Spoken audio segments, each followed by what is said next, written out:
November 1 ay daan-daang maubani ng nagkatipon-tipon sa mga sementeryo upang gunitain at alalahanin ang mga namayapa nilang mahal sa buhay. Mula sa sementeryo ng Barangay San Lorenzo hanggang sa Barangay Santo Angel ay makikita natin ang mataimtim na panalangin ng bawat pamilya, tanda ng kanilang taus-pusong pag-alala at pagmamahal. Ang paggunita sa araw ng mga patay ay simbolo ng pagpapakita ng pagmamahal sa mga kapwa nating yumaong Pilipino. Ito rin ay pinaniniwala ang paraan ng pagdalaw ng mga patay sa mundo ng mga buhay. Nagkaisa rin ng mga otoridad, opisyales ng bayan at barangay at mga unipormadong kawani upang mapanatili ang kaayusan at kaligtasan sa nasabing kaganapan. Unang-una, since ngayon medyo mainit pa, konti pang tao dito sa ating barangay, dito sa ating pwesto ngayon, yung Barangay San Lorenzo Cemetery, Public Cemetery. Ang unang-unang pinapatupad ko dito is yung traffic flow.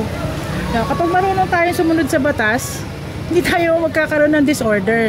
Yan ang nagiging problema, karamihan ng tao ngayon hindi marunong sumunod. Kaya nagkakaproblema. Just like sinabi ko, sige, pag ikaw pwede ka lang pumasok ka. Kaya pag pinahinto ka, tumigil ka. Ganun lang kasi pre, diba? Pero aminin natin yan, may mga drivers tayong mga pasaway na gusto mauna sila, yung iba magbababa dito pa, alam naman nating one way to, so magka-clog. So isa yan sa iniiwasan natin dito, kaya kahit na mainit ang panahon, kailangan natin ipatupad. Pangalawa, siguro mamayang gabi, pinagbabawal natin yung alak. Alam naman natin yan, may mga kasiyahan, dapat kung mag-aalak kayo, doon na lang kayo sa bahay nyo.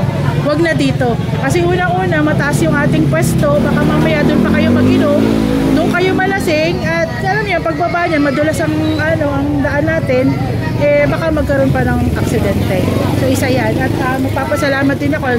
I'd like to take this opportunity para dun sa mga team natin, sa kasamahan natin na nandito. Hindi ko na isa-isa at baka may malimutan ako yun. Dira-diretso na natin yung ating ginagawa mula kahapon hanggang ngayon at hanggang sa mga susunod pang araw. Hanggang actually November 4 ang maintenance natin dito ng ating peace and order.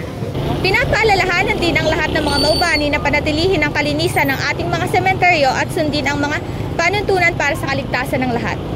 Maging maingat sa pagtawid at makipag-ugnayan sa mga otoridad kung may kailangan. Mula rito sa sementeryo, nais naming ipaabot ang aming pakikiramay sa mga pamilya at aming pagbati ng isang mataimtim na araw ng mga namayapa.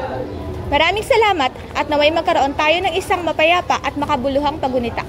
Muli, ako si Angela May Belasta at ito ang Balitang Saliw-Siw, tagapaghatid ng mga balitang may katotohanan at katuturan sa bayan ng Mauban.